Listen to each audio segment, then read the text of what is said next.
Hi guys. Hi guys and dolls. How are you? I just kind of want to give you a little bit of insight as to why I'm in the situation I'm in. I wanted to kind of not leave you hanging, okay? I don't know how long I have on this because I'm learning this phone or whatever. So, um, remember when I said the person you meet is not who they really are if they are a manipulator, con man, con woman, narcissist, whatever, any type of manipulative personality, who you see is not who they are. That is their representative. That is not who they are. Okay? And my situation was no exception to that rule. Um, who I knew for 2 years was not who he was. He was emotionally supportive. He was financially supportive. He was generous with money. He was so caring, so concerned. I was struggling to pay my own bills, and he's like, "Why are you asking? Why are you acting like we're not together?" I said, "Because these are my bills and my responsibility." And he's like, "Right, but you're not doing it by yourself. I'm here to, contribute or whatever." And we'd go to the store and I'd see something I liked and he'd be like, "Get it." I'm like, it's too expensive." "Well, if you want it, get it." So I'm not one of those, you know. I don't care how much it is. If I want it, I want it. I'm not one of those. If I fall in love with it and it's too high, I get over it because that's just life. You can't have everything you want. We wish we could, but that just it's not always possible or practical. Um, so like I said, generous with money for 2 whole years. That's a long time. Um, and he was also over the road truck driver. So I would never deal with another truck driver again. Not to say that they're all monsters, but if a person is narcissistic, if they're unfaithful, and I don't know if he was unfaithful, but if they're emotionally corrupt or bankrupt or twisted in their head or whatever is wrong with them that is not suitable for a relationship, you're not necessarily going to know because as soon as life gets real, they hop in the truck and they take off. As soon as the car insurance is done, or due, they're out the door.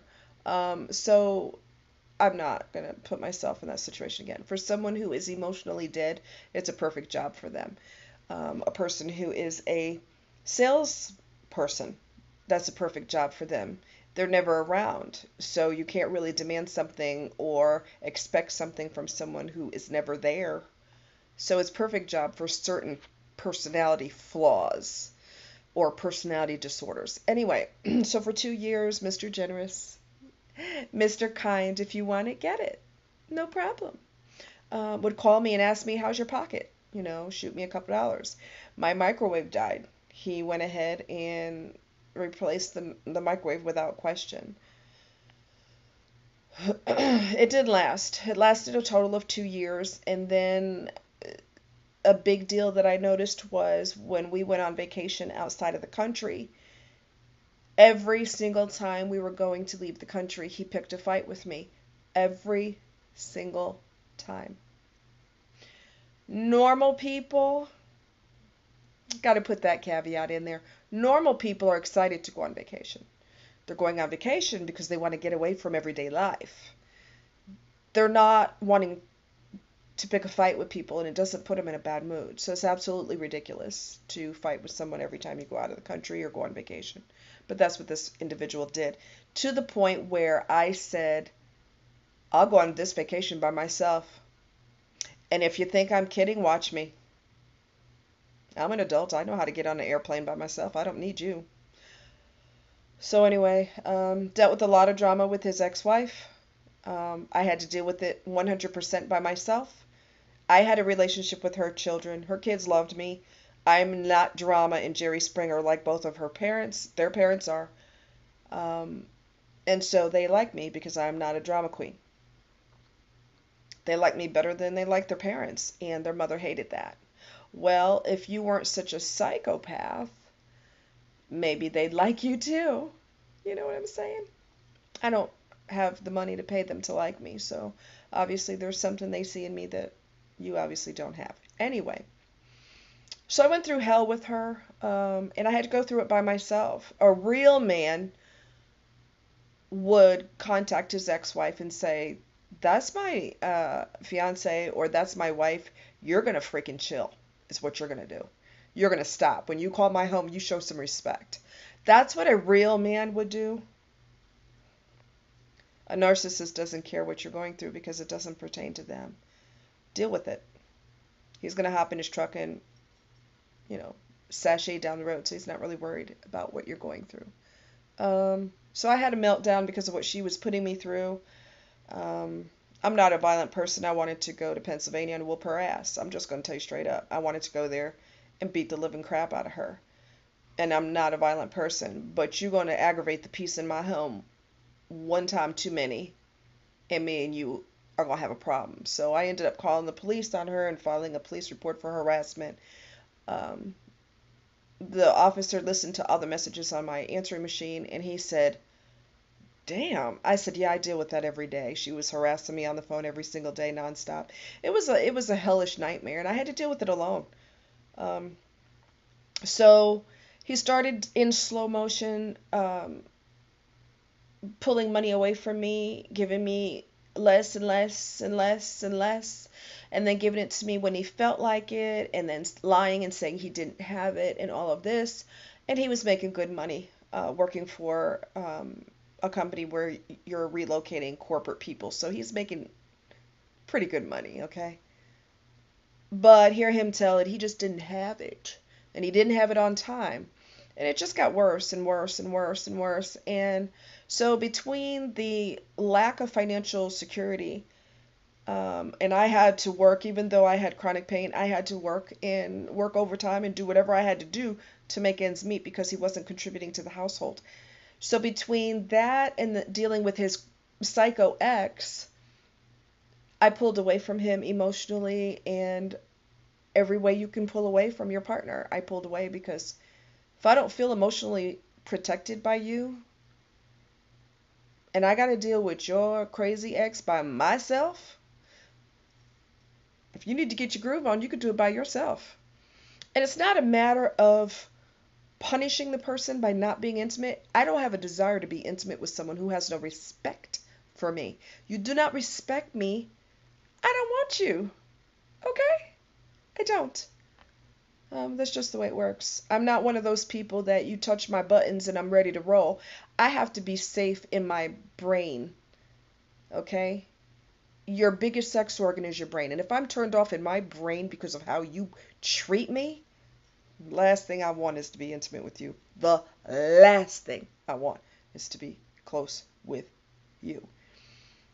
So, moving right along. So I started being late on bills, because he wouldn't give me the money on time. He kept saying he didn't have it. He didn't have it. That's a load of crap. He did have it. It was all about domination and control. This is typical narcissistic behavior. I didn't know it at the time, and I was in fight or flight mode every day. And when you're in fight or flight mode every day, you don't necessarily see everything in front of you. You don't always see it. You just know that this person's being 1000% wicked, but you don't necessarily know why. Well, believe me, baby, I know why now. Um, and so, I mean, at one point, I could have lost my car. It could have been repoed because he was giving me the money when he felt like it. So, it just got worse and worse and worse, and then I lost my career because of my health. And he didn't have any money helping me go to school because, he didn't have any problem, excuse me, helping me go to school, because that's for me to get a job to make money, and he sees his money as his money. Narcissists see their money as theirs. This belongs to me, not us, because there is no us. I'm involved with me. I got married to myself. Everything matters to me and me only. You are just a big mosquito flying around in my life, and whenever the newness of being with you wears off, I really don't care. Of course, they didn't care in the beginning either. It was just something new and exciting. So anyway, he started dominating with money, and it just got worse and worse and worse and worse. And I'm at the point now where I've taken some steps to see about getting that taken care of. But The courts take their time. They'll get it when they get it. They've got their paychecks, baby. They're not worried about you not having yours. Okay? They're not really worried about that. So they'll get to it when they get to it. So it eventually will be done. It's just a living nightmare. And if you want to see a prime example of someone who is a narcissist and a psychopath, both, look at Chris Watts, the individual who killed his pregnant wife and his two kids, and had the audacity to blame the kids' deaths on her, the woman who lost her life. She's guilty. And his story about that is the most asinine, illogical. There's no words for that. But if you want to see what a narcissist looks like, or psychopath, there you go. So I'll give you more information. As time goes on, I'll be telling you more. I will be telling you something. Well, I might as well tell you now if I have time on this. Another thing that you could look forward to if you're with a narcissist, you can look forward to celibacy. It doesn't matter if you're married. It doesn't matter if you're not. You're in a serious long-term relationship or you're married. It doesn't matter. If that person doesn't want to have sex with you anymore, they will not. Even if they want to have sex, they will stop having sex with you because it is domination and control. Whatever you want, you will no longer get. They may have other partners that they're involved with, or they could be impotent. A lot of men are impotent. I can't say the word, but impotent from the age of 30 plus. Yes, 30. You heard me, 30. That's a common thing. Sometimes it's genetic. Sometimes it's a prostate issue. Sometimes it's a multitude of things. So if they have low testosterone or they can't sustain an erection, then they won't have desire anyway, so they don't care. Or even if they do have a sex drive or a strong sex drive, they will have it with you in the beginning, but as time goes on, they're going to pull that away from you because that is something that you enjoy. If they hurt themselves in the process, they don't mind. I guess they can self-pleasure or whatever, because I'm just not going to give that person what he or she wants. I know you want to be close to me. It's not going to happen. I'm taking away your money. I'm taking away intimacy from you. I'm taking protection away from you. Anything that you want or need will be taken away from you. So that's what my life has been, and that's the crap that I've been having to deal with. So I just wanted to give you more of it. I didn't want to leave you on a cliffhanger. I just want to give you more insight as to why I'm in the situation I'm in. I love you guys. Take care, and I will give you more information as time goes on. I love you. Bye-bye.